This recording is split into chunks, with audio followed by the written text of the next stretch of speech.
أعوذ بالله من الشيطان الرجيم. بسم الله الرحمن الرحيم. ألف لام را، تلك آيات الكتاب الحكيم. أكان للناس عجبا أن أوحينا إلى رجل منهم أن أنذر الناس وبشر الذين آمنوا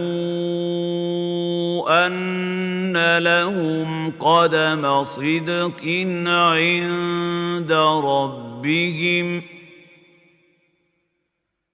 قال الكافرون إن هذا لساحر مبين. إن ربكم الله الذي خلق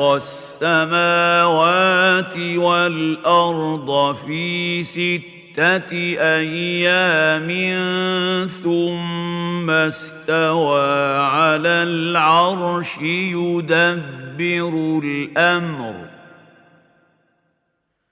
ما من شفيع إلا من بعد إذنه. ذلكم الله ربكم فاعبدوه.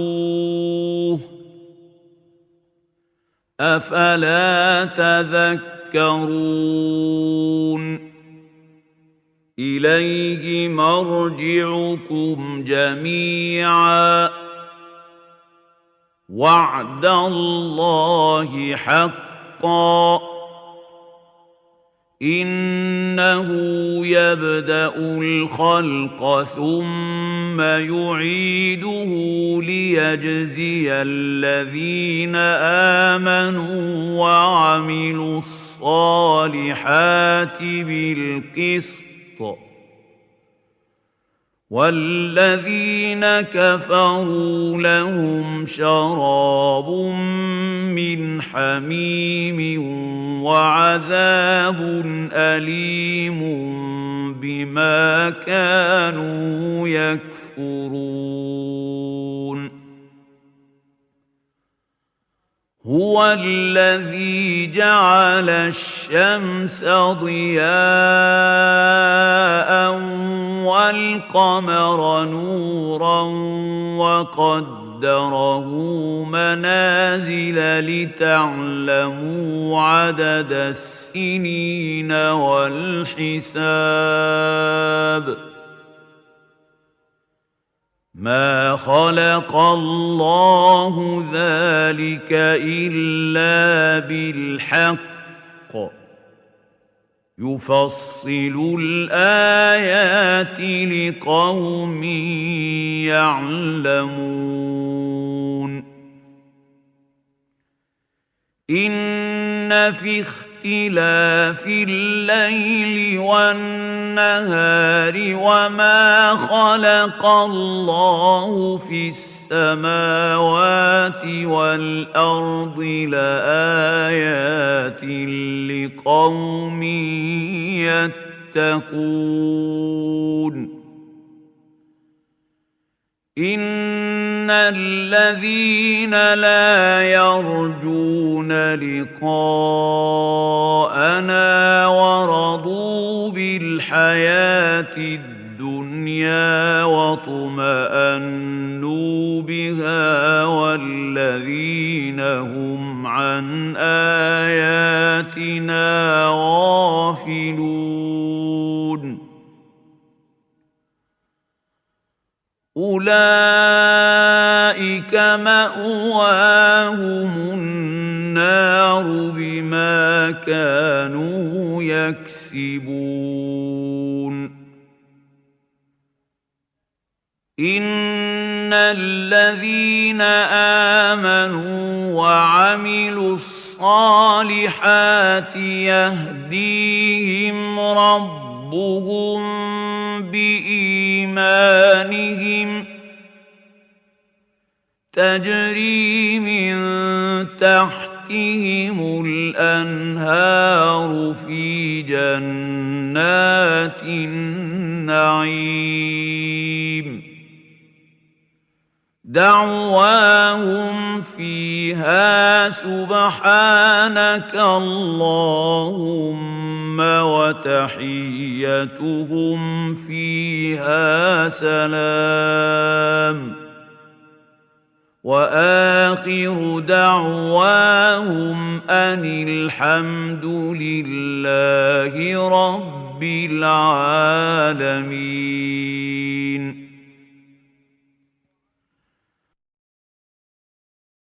ولو يعجل الله للناس الشر استعجالهم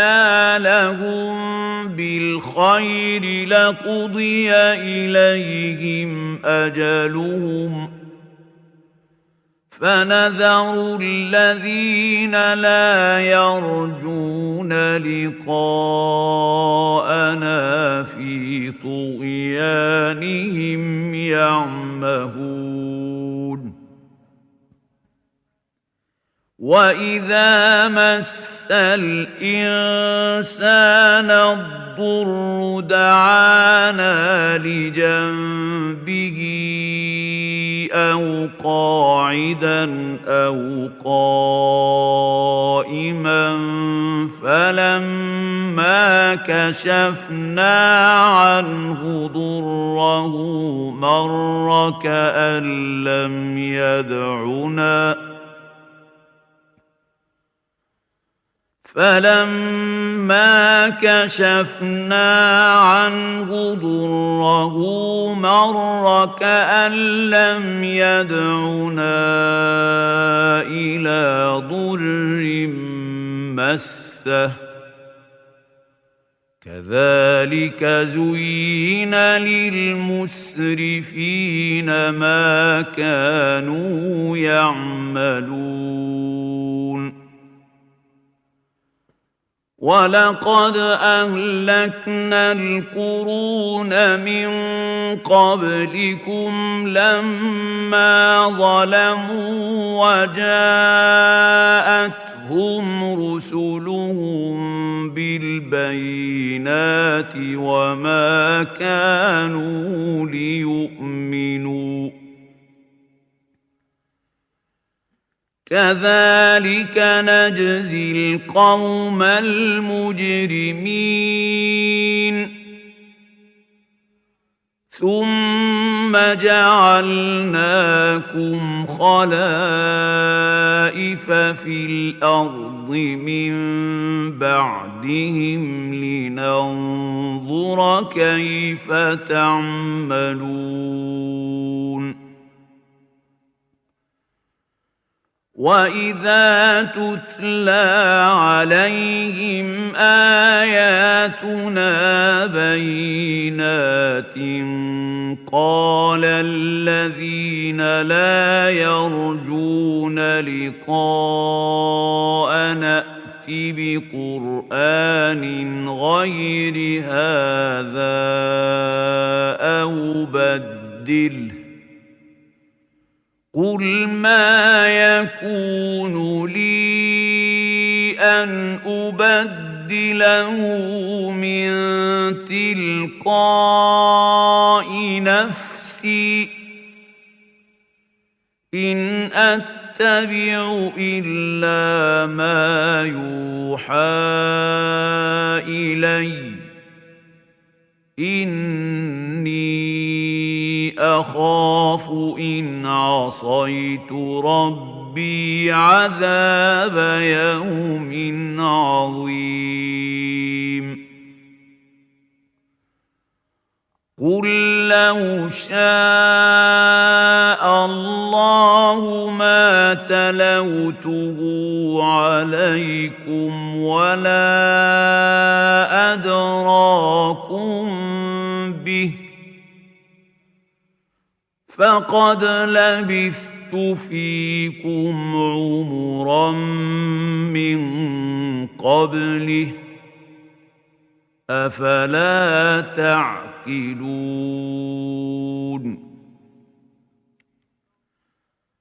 فمن أظلم ممن افترى على الله كذبا أو كذب بآياته إنه لا يفلح المجرمون ويعبدون من دون الله ما لا يضرهم ولا ينفعهم ويقولون هؤلاء شفعاؤنا عند الله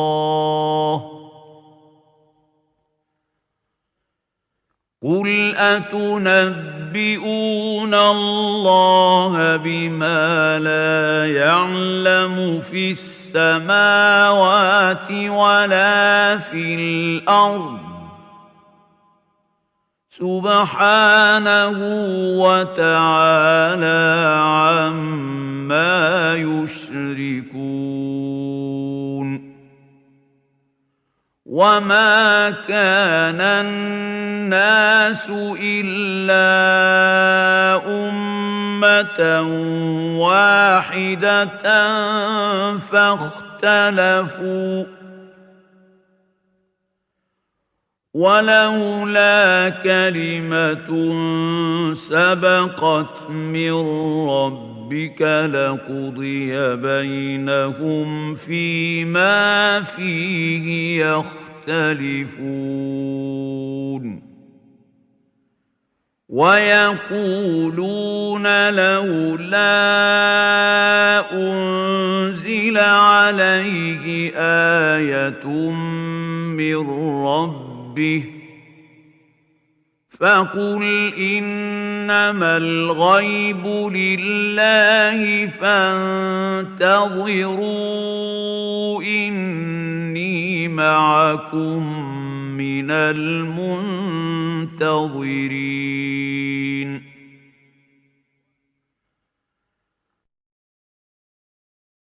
وَإِذَا أَذَقْنَا النَّاسَ رَحْمَةً مِّن بَعْدِ ضَرَّاءَ مَسَّتْهُمْ إِذَا لَهُم مَّكْرٌ فِي آيَاتِنَا قُلِ اللَّهُ أَسْرَعُ مَكْرًا إِنَّ رُسُلَنَا يَكْتُبُونَ مَا تَمْكُرُونَ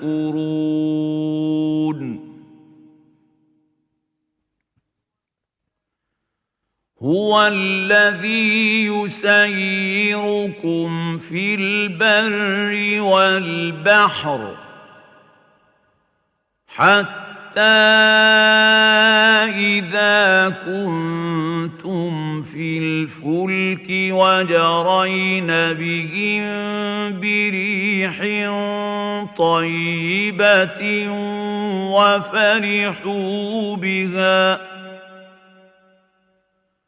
وفرحوا بها جاءتها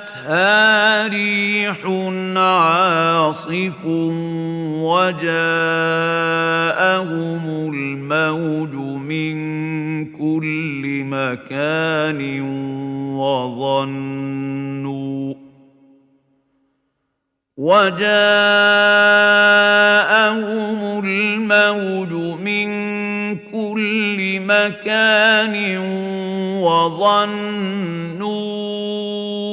أنهم أحيط بهم دعوا الله مخلصين له الدين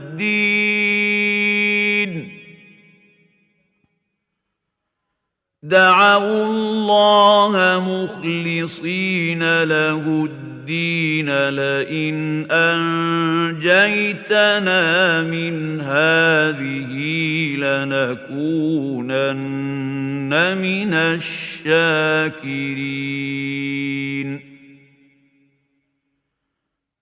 فلما أنجاهم إذا هم يبغون في الأرض بغير الحق يا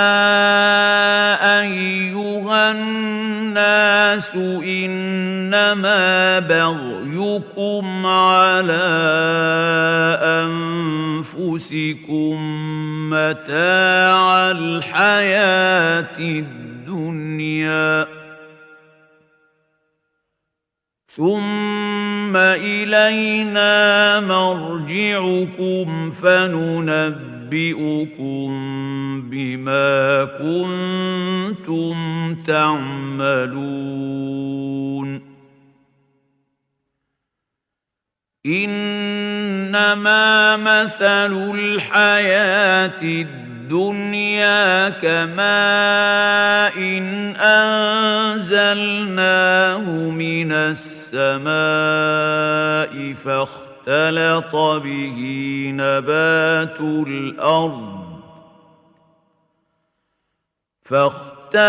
به نبات الأرض مما يأكل الناس والأنعام حتى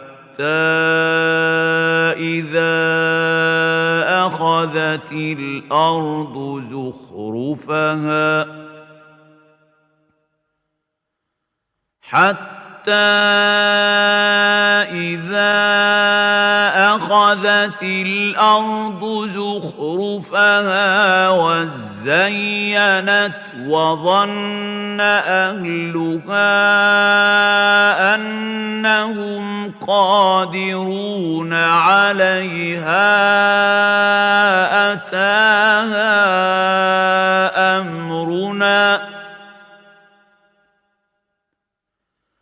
أتاها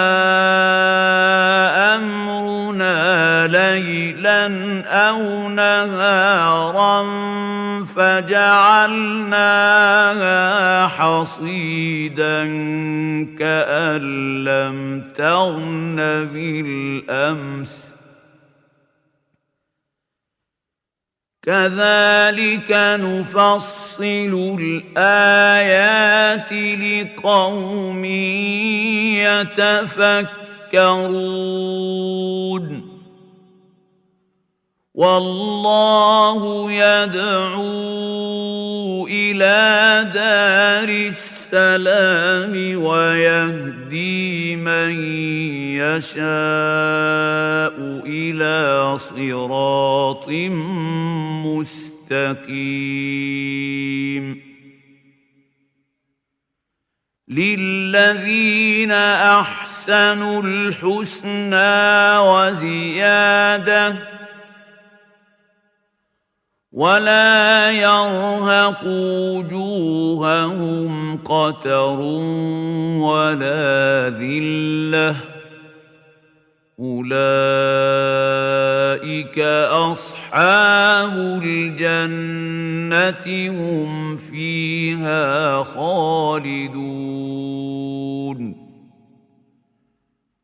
والذين كسبوا السيئات جزاء سيئة بمثلها وترهقهم ذلة ما لهم من الله من عاصم كأنما أغشيت وجوههم قطعا من الليل مظلما أولئك أصحاب النار هم فيها خالدون ويوم نحشرهم جميعا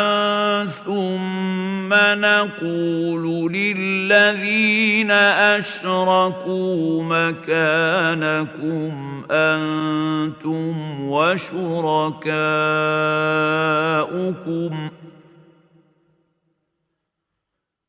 فزيلنا بينهم وقال شركاؤهم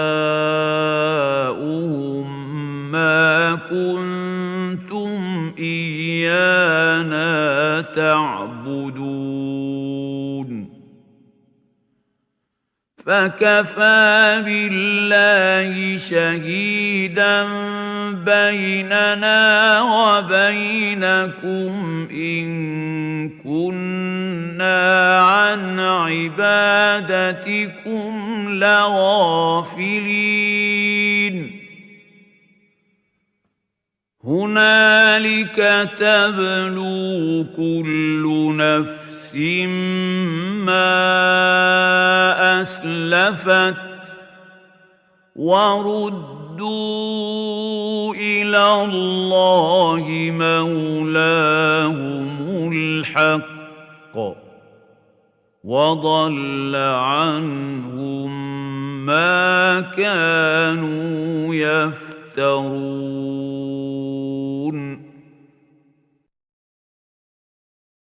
قل من يرزقكم من السماء والأرض أم من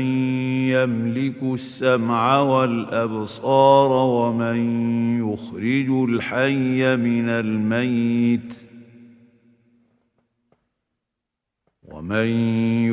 الحي من الميت ويخرج الميت من الحي ومن يدبر الأمر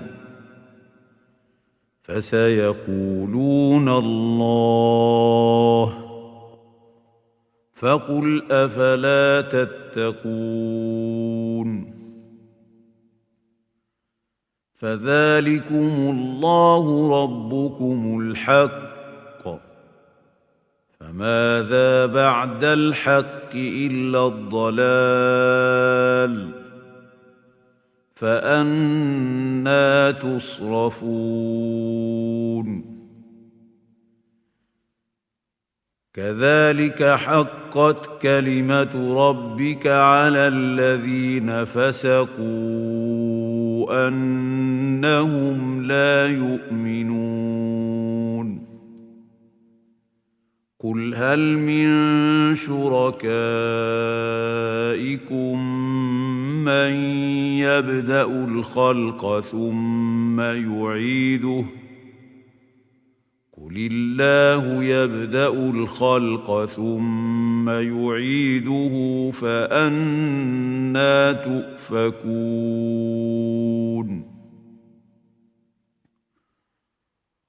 قل هل من شركائكم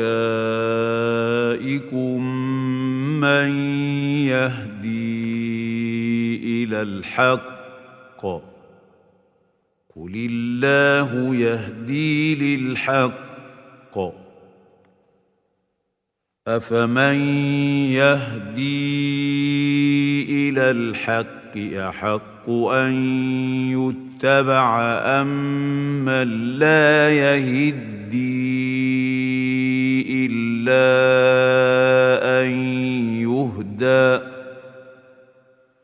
فما لكم كيف تحكمون وما يتبع أكثرهم إلا ظنًّا إن الظن لا يغني من الحق شيئا إن الله عليم بما يفعلون وما كان هذا القرآن أن يفترى من دون الله الله ولكن تصديق الذي بين يديه وتفصيل الكتاب لا ريب فيه من رب العالمين.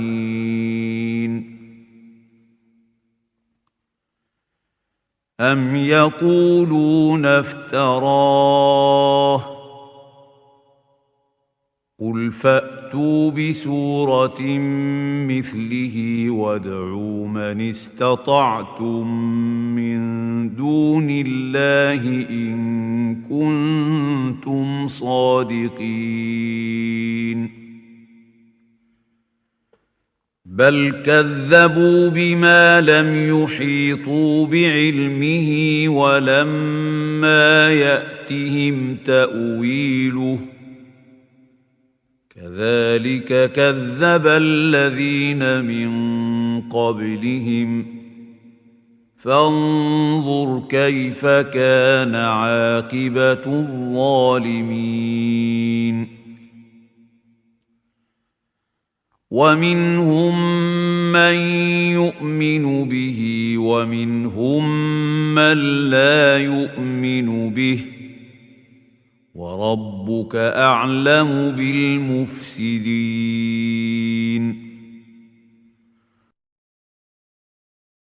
وإن كذبوك فقل لي عملي ولكم عملكم أنتم بريئون مما أعمل وأنا بريء مما تعملون. ومنهم من يستمعون إليك أفأنت تسمع الصم ولو كانوا لا يعقلون. ومنهم من ينظر إليك أفأنت تهدي العمي ولو كانوا لا يبصرون. إن الله لا يظلم الناس شيئا ولكن الناس أنفسهم يظلمون. ويوم يحشرهم كأن لم يلبثوا إلا ساعة من النهار يتعارفون بينهم قد خسر الذين كذبوا بلقاء الله وما كانوا مهتدين. وإما نرينك بعض الذي نعدهم أو نتوفينك فإلينا مرجعهم ثم الله شهيد على ما يفعلون. ولكل أمة رسول فإذا جاء رسولهم قضي بينهم بالقسط وهم لا يظلمون.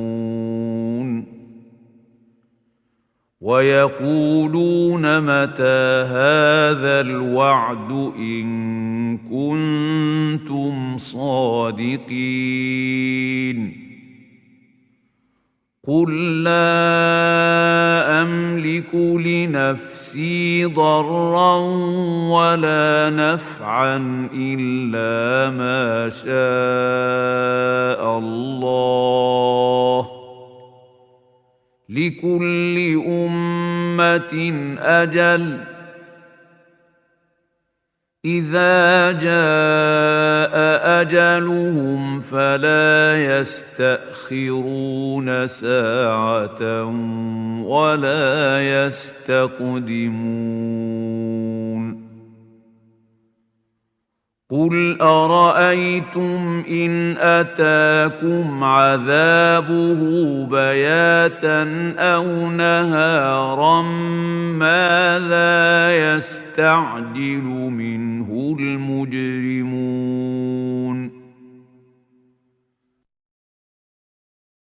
أثم إذا ما وقع آمنتم به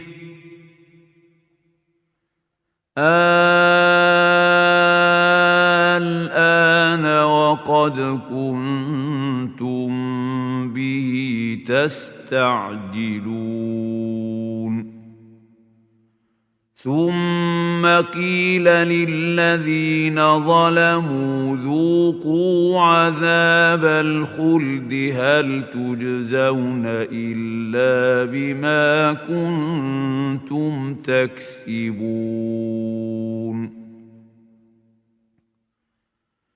ويستنبئونك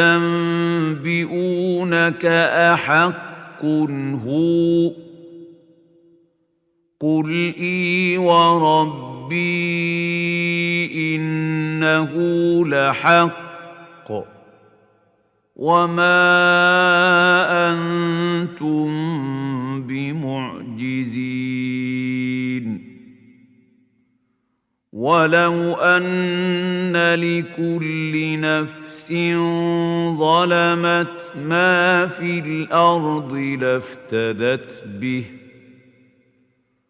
وأسروا الندامة لما رأوا العذاب وقضي بينهم بالقسط وهم لا يظلمون ألا إن لله ما في السماوات والأرض ألا إن وعد الله حق ولكن أكثرهم لا يعلمون هو يحيي ويميت وإليه ترجعون يا أيها الناس قد جاءتكم موعظة من ربكم وشفاء لما في الصدور وهدى ورحمة للمؤمنين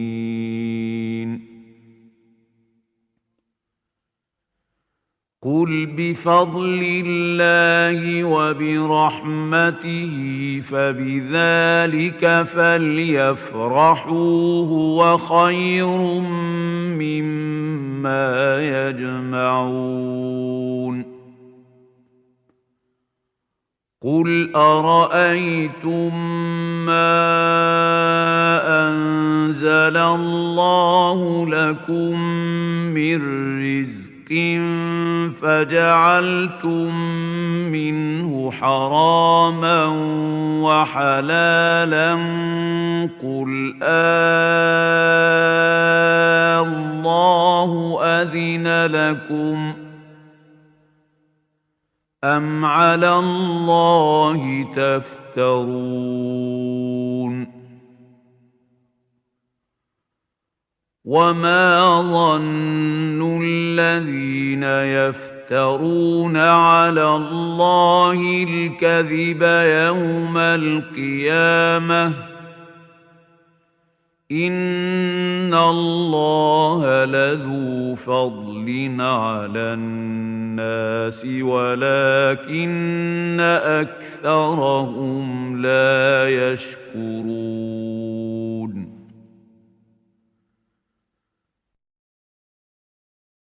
وما تكون في شأن وما تتلو منه من قرآن ولا تعملون من عمل إلا كنا عليكم شهودا إذ تفيضون فيه وما يعزب عن ربك من مثقال ذرة في الأرض ولا في السماء ولا أصغر من ذلك ولا أكبر إلا في كتاب مبين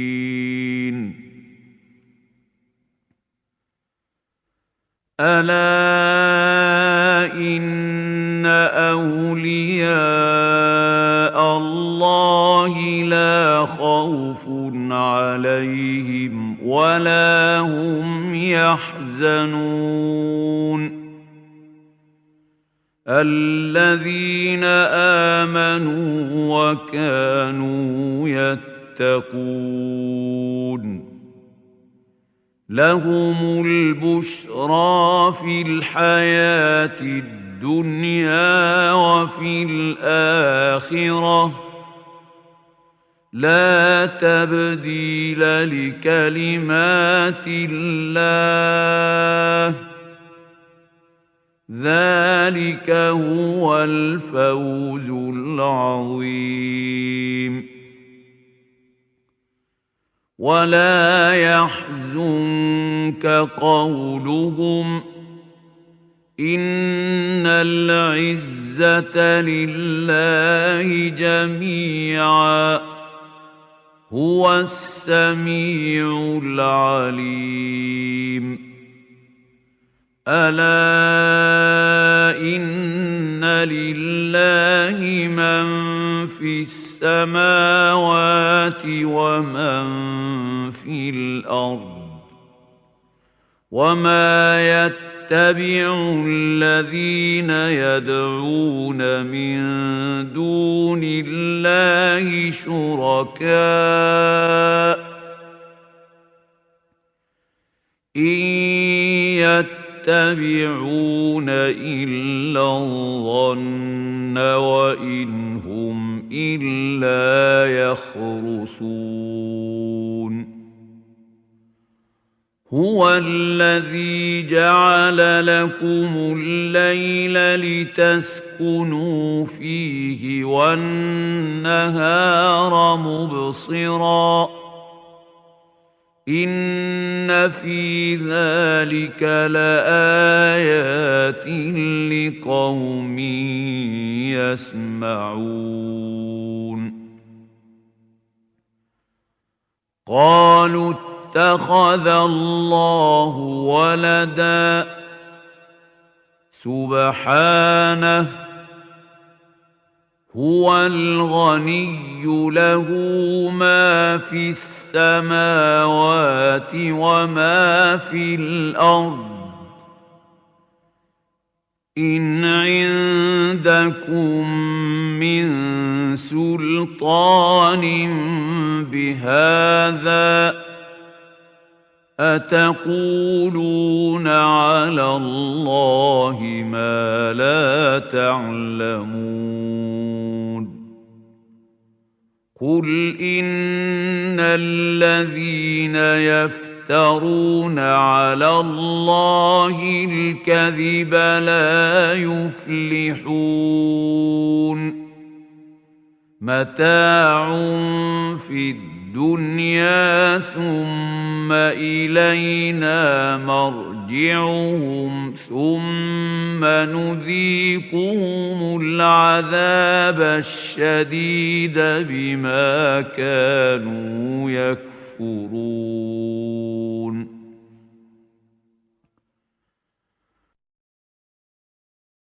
واتل عليهم نبأ نوح إذ قال لقومه يا قوم إن كان كبر عليكم مقامي وتذكيري بآيات الله فعلى الله توكلت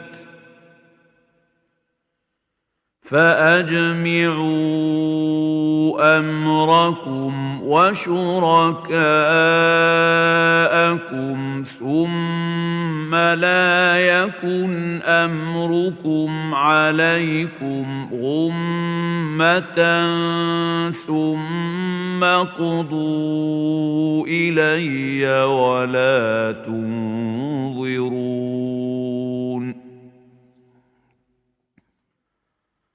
فإن توليتم فما سألتكم من أجر إن أجري إلا على الله وأمرت أن أكون من المسلمين فكذبوه فنجيناه ومن معه في الفلك وجعلناهم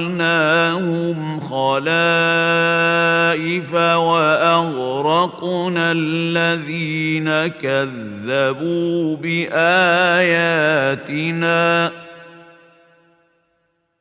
فانظر كيف كان عاقبة المنذرين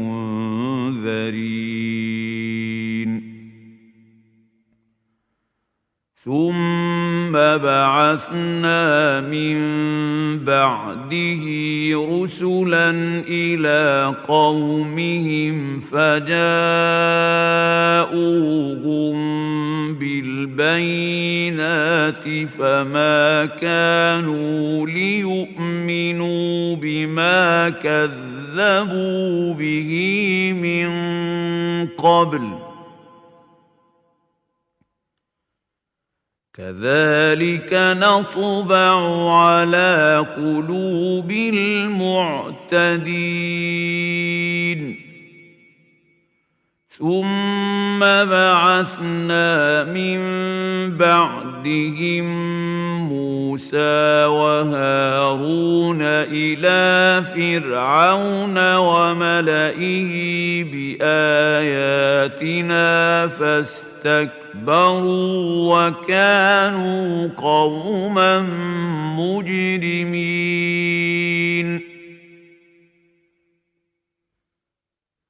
فلما جاءهم الحق من عندنا قالوا إن هذا لسحر مبين قال موسى أتقولون للحق لما جاءكم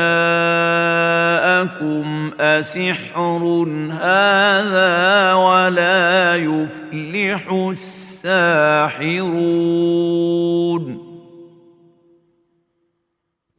قالوا أجئتنا لتلفتنا عما وجدنا عليه آباءنا وتكون لكما الكبرياء في الأرض وما نحن لكما بمؤمنين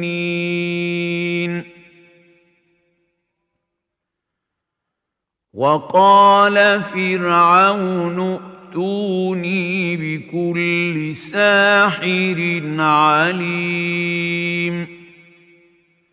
فلما جاء السحرة قال لهم موسى ألقوا ما أنتم ملقون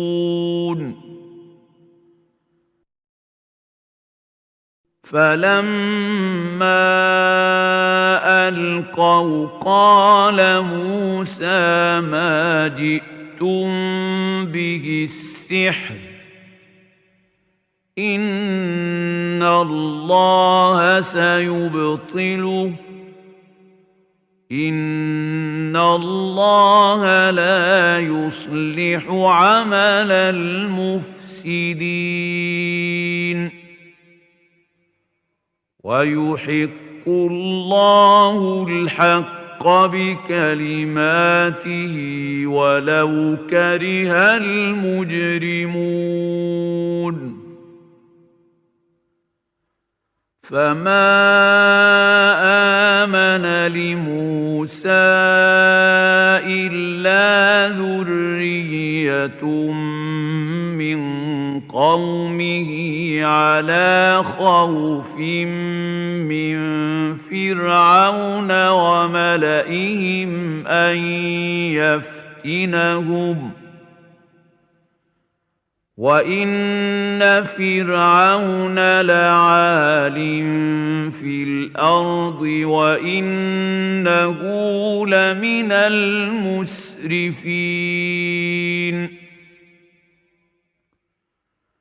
وقال موسى يا قوم إن كنتم آمنتم بالله فعليه توكلوا إن كنتم مسلمين فقالوا على الله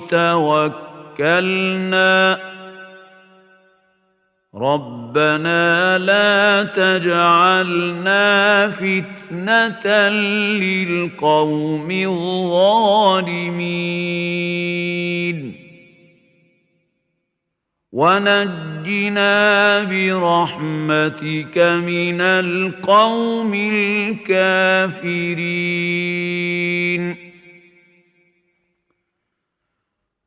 وأوحينا إلى موسى وأخيه أن تبوأ لقومكما بمصر بيوتا واجعلوا بيوتكم قبلة وأقيموا الصلاة وبشر المؤمنين وقال موسى ربنا إنك آتيت فرعون وملأه زينة وأموالا في الحياة الدنيا ربنا ليضلوا عن سبيلك ربنا اطمس على أموالهم واشدد على قلوبهم فلا يؤمنوا حتى يروا العذاب الأليم قال قد أجيبت دعوتكما فاستقيما ولا تتبعان سبيل الذين لا يعلمون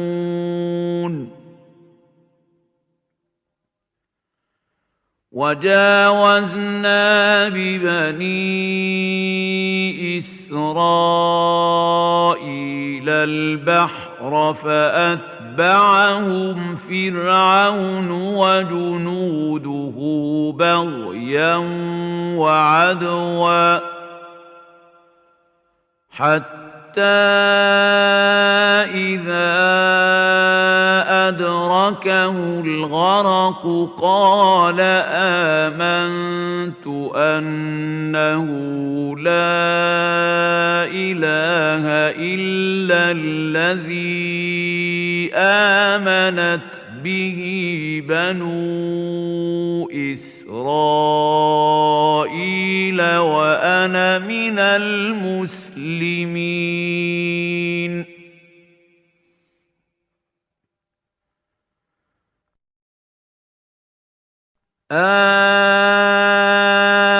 الآن وقد عصيت قبل وكنت من المفسدين.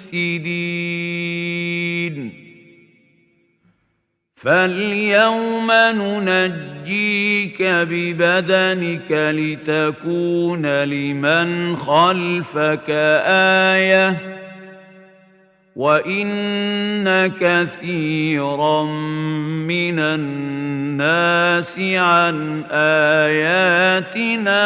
لغافلون.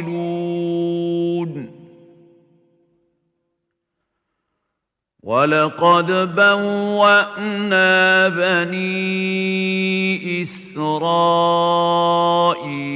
مبوأ صدق ورزقناهم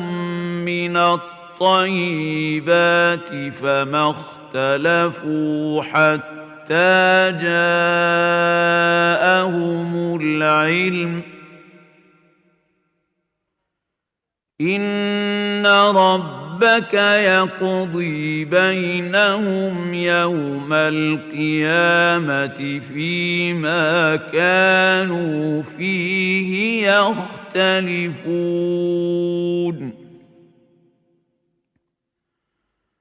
فإن كنت في شك مما أنزلنا إليك فاسأل الذين يقرؤون الكتاب من قبلك لقد جاءك الحق من ربك فلا تكونن من الممترين ولا تكونن من الذين كذبوا بآيات الله فتكون من الخاسرين.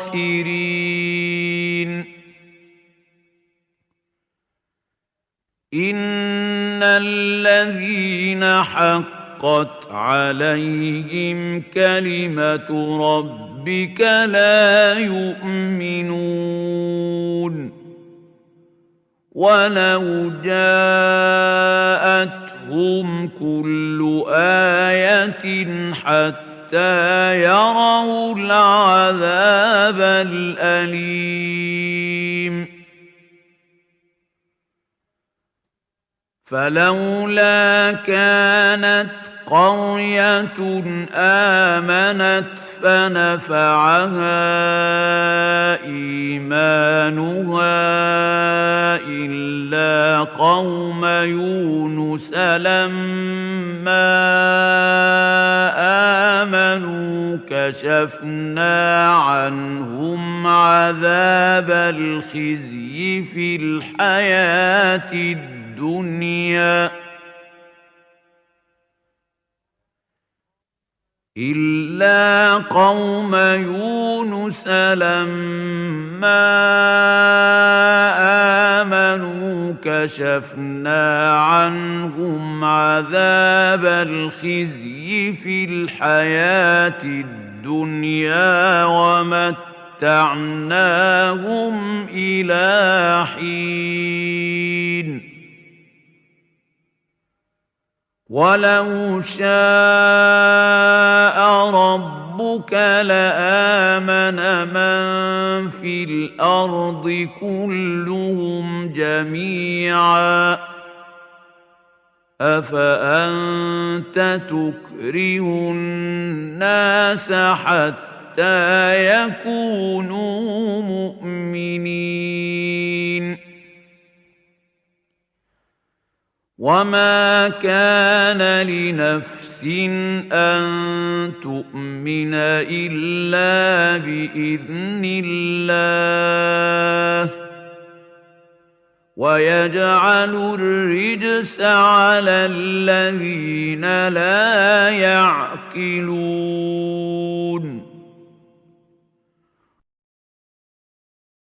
قل انظروا ماذا في السماوات والأرض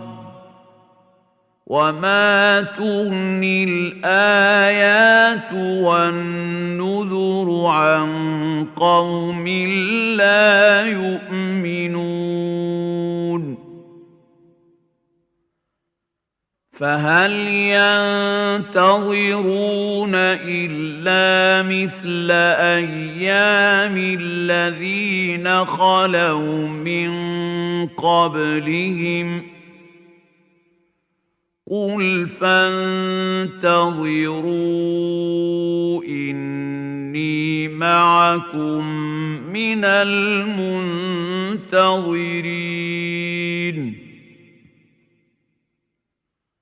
ثم ننجي رسلنا والذين آمنوا كذلك حقا علينا ننجي المؤمنين قل يا أيها الناس إن كنتم في شك من ديني فلا أعبد الذين تعبدون من دون الله ولكن أعبد الله الذي يتوفاكم وأمرت أن أكون من المؤمنين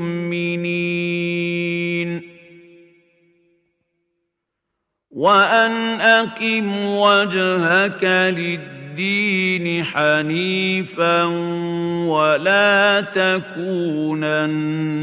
من المشركين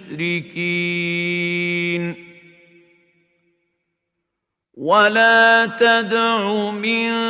دون الله ما لا ينفعك ولا يضرك فإن فعلت فإنك إذا من الظالمين وإن يمسسك الله بضر فلا كاشف له إلا هو وإن يردك بخير فلا راد لفضله يصيب به من يشاء من عباده وهو الغفور الرحيم قل يا أيها الناس قد جاءكم الحق من ربكم فمن اهتدى فإنما يهتدي لنفسه ومن ضل فإنما يضل عليها وما أنا عليكم بوكيل واتبع ما يوحى إليك واصبر حتى يحكم الله وهو خير الحاكمين.